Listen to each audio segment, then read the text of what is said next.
is home to the Secret Pre-Volunteer Gliding School. It became the third school of the 63rd Group. Okay, well, as you can see, The chain of command for these units are regulated through number 22 Training Group, and we've already seen assets from number 22 Group today in the form of the King Air and Red Arrows for the flypast. And on behalf of the AOC, that's obviously commanding number 22 Group, the Volunteer Gliding Squadrons and Central Gliding School, which you'll often hear us refer to as CES, are the collective responsibility of number 2 Flight Training School that was reformed at RAF Cosford in January 2014 under the command of Group Captain J. Middleton. well, this particular aircraft, as I say, it was built in Chester in 1951, so it's a fair age itself now, and serving at RAF Old Sarum, RAF Cranwell, and predominantly in RAF Newton, with both 7 AEF and East Midlands UAS. And I believe she still wears the markings of 7 AEF, who still fly today from Cranwell. Yeah, that's right.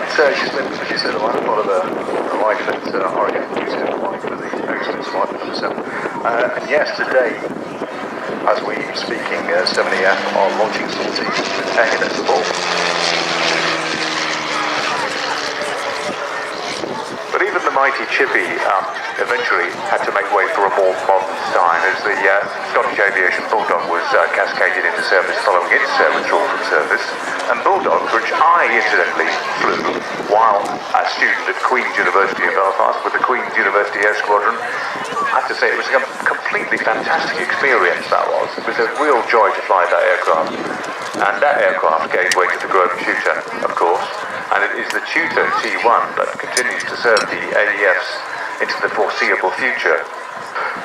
Yes, the Bulldog had a relatively short time span with the Air Cadets, but going back to the gliders today, it means the responsibility of Central Gliding School, CDS, to train and assess the gliding instructors for the BDSs around the UK, as well as offering gliding scholarships for cadets. Just as John goes through his display, a quick rundown of the aircraft that the Air Cadets have operated over these years, starting with the Kirby Jet back in the start of the 50s. In the 50s, what construction was king, and Slingsby was a manufacturer of choice with aircraft such as the Type 4238 Grasshopper, which beat T21 Setberg, otherwise known as the Barge. I mentioned earlier my experience with the University Air Squadron flying the Bulldog. I had the pleasure of flying the Battle of Britain Memorial Flight's own Chippy recently, and it was, I have to say, fantastic to fly. Real visceral experience. It has its own unique feel and smell, doesn't it? I suppose all aircraft do. But the Chippy is well known for its oil, smell of oil in the cockpit. It has that